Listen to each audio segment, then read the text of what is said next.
মধ্যযুগীয় কায়দায় জনসম্মুখে নৃশংসভাবে পাথর মেরে এক ব্যবসায়ীকে হত্যা করার ঘটনা ঘটেছে রাজধানীর মিটফোর্ড হাসপাতাল সংলগ্ন এলাকায়।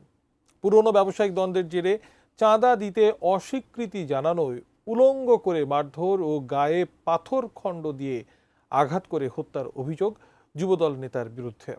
বিস্তারিত ইমতিয়াজ আলমের রিপোর্টে।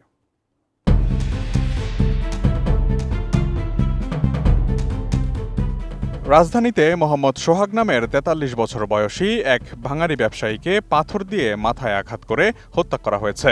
বুধবার সন্ধ্যা ৬টার দিকে মিটফোর্ড হাসপাতালের ৩ নম্বর গেট সংলগ্ন রজনী ঘোষ লেনে এই ঘটনা ঘটে।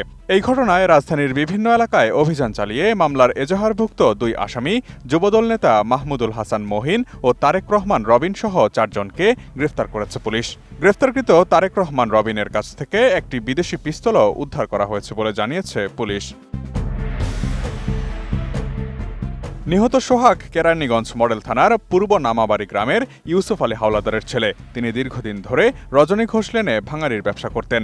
এদিকে হত্যাকাণ্ডের ভিডিও এখন সামাজিক যোগাযোগ মাধ্যমে ছড়িয়ে পড়েছে।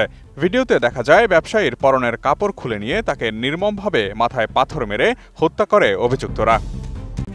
RICL TMX, যুগের পর যুগ স্থাপনা থাকে মজবুত। নিহত সোহাগের বন্ধু মামুন বলেন, ২-৩ মাস ধরে মহিন প্রতি মাসে চাঁদা দাবি করত সোহাগের কাছে। সোহাগ টাকা দিতে অস্বীকৃতি জানালে কিছুদিন আগে দোকানের সামনে এসে তাকে দেখে নেয়ার হুমকি দিয়ে চলে যায় তারা। বুধবার সন্ধ্যায় সোহাগকে একা পেয়ে মহিন সহ ৪-৫ জন মিলে পাথর দিয়ে মাথায় আঘাত করে নির্মমভাবে হত্যা করে। নির্যাতনের সময় তারা তার পরনের পোশাকও খুলে ফেলে। এতে ঘটনাস্থলেই মৃত্যু হয় সোহাগের। মহিন যুবদলের চকবাজার থানার সাধারণ সম্পাদক পদপ্রার্থী। তার বিরুদ্ধে মিটফোর্ড হাসপাতালের ফুটপাত ও কেমিক্যাল ব্যবসায়ীদের কাছ থেকে চাঁদা তোলার অভিযোগ রয়েছে। এমনকি হাসপাতালের ৩য় শ্রেণীর কর্মচারী নিয়োগেও মোটা অঙ্কের ঘুষ বাণিজ্যের অভিযোগ রয়েছে তার বিরুদ্ধে।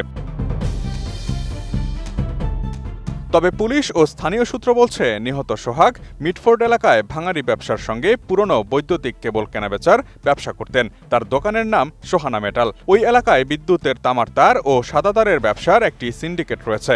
এর নিয়ন্ত্রণ ছিল সোহাগের কাছে। তবে নিয়ন্ত্রণ নিতে মরিয়া ছিল মাহমুদুল হাসান মহিন ও সারোয়ার হোসেন টিটু নামে আরও ২ জন। তারা অনেকটা ওই অবৈধ বাণিজ্যের ৫০% নিয়ন্ত্রণ চেয়েছিল। তা না হলে নিয়মিত চাঁদা দেওয়ার দাবি জানিয়েছিল তারা। এর জেরেই শুরু হয় দ্বন্দ্ব। সেই দ্বন্দ্বের জেরেই ঘটে নৃশংস এই হত্যাকাণ্ড। ঘটনার দিন সোহাগকে তার দোকান থেকে ডেকে আনা হয়েছিল সমস্যার মিটমাট করার কথা বলে। নিহতের ভাগ্নি মিম আক্তার গণমাধ্যমকে জানান, তার মামার পরিচিত লোকজনই এই হত্যাকাণ্ডের সঙ্গে জড়িত। তার মামা স্থানীয় বিএনপির রাজনীতির সঙ্গেও যুক্ত ছিলেন এবং মিটফোর্ড এলাকায় ব্যবসা করতেন। কিন্তু টিটু, মহিন সহ স্থানীয় আরও কয়েকজন এই ব্যবসায় ভাগ বসাতে চাচ্ছিল। ওই প্রতিপক্ষের লোকজনও বিএনপির রাজনীতির সঙ্গে যুক্ত বলে জানান তিনি। লালবাগ থানা ছাত্রদলের সদস্য সচিব রাব্বি গণমাধ্যমকে জানান, তিনি মহিনকে চেনেন। মহিন যুবদলের সক্রিয় কর্মী। দীর্ঘদিন ধরে চকবাজার থানায় যুবদলের কোনো কমিটি নেই। বর্তমান রাজনৈতিক প্রেক্ষাপটে মহিন এ ধরনের কর্মকাণ্ড করতে পারেন না বলেও মন্তব্য করেন তিনি। এদিকে এই ঘটনাকে কেন্দ্র করে প্রতিক্রিয়া দেখিয়েছেন যুব ও ক্রীড়া উপদেষ্টা আসিফ মাহমুদ সজীব ভুইয়া। ব্যক্তিগত ফেসবুক অ্যাকাউন্টে এক পোস্টে তিনি লিখেছেন, প্রস্তর যুগে স্বাগতম, কেউ ইতিহাস থেকে শিক্ষা নেবেন না, ধন্যবাদ। তার ফেসবুক পোস্টে অন্যান্য ব্যবহারকারীরাও উষ্মা প্রকাশ করে মিশ্র প্রতিক্রিয়া দেখিয়েছেন। Imtiaz Alam, desk report, ATN news.